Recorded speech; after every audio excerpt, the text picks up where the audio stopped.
Hello traders, Gary Wagner here. It is just before noon in Honolulu, just before 4 o'clock in New York on Thursday, 12th day of December 2024, and this is the evening report for gold and silver.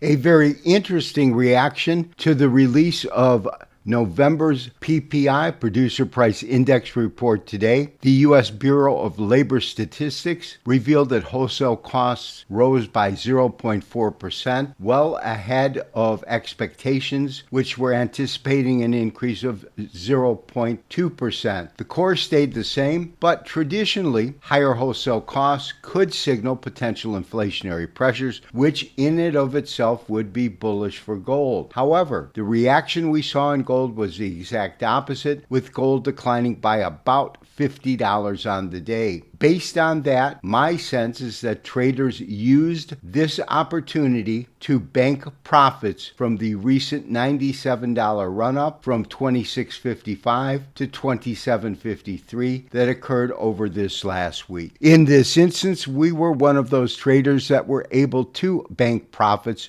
from this price decline.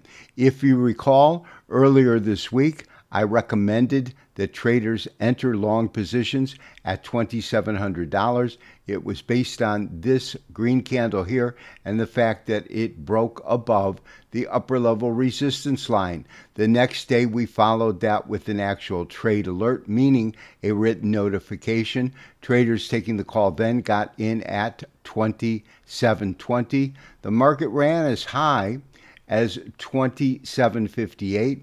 We did move our stop up to $2,736, thereby pulling a profit of $16 for those that got in at $27.20 and $36 for those that took the trade recommendation when it first came out. Nonetheless, we believe this could provide us with some real opportunity to re-enter and make a little bit more off of the recent action in gold.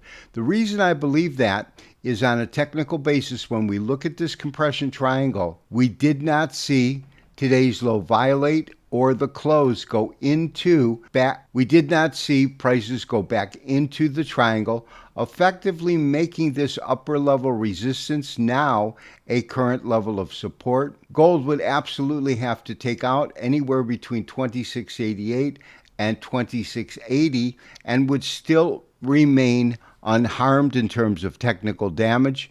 It is for that reason that we want to wait a day to see if further selling ensues or enter a position later on pre-open market in New York tomorrow morning.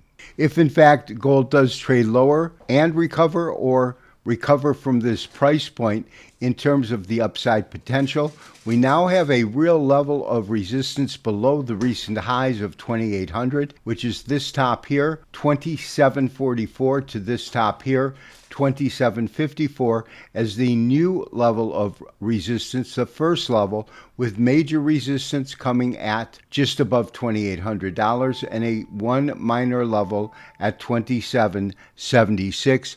We, of course, will send out a trade alert if we believe that the most prudent action is to re-enter February gold from the long side. This has been Gary Wagner wishing you, as always, good trading.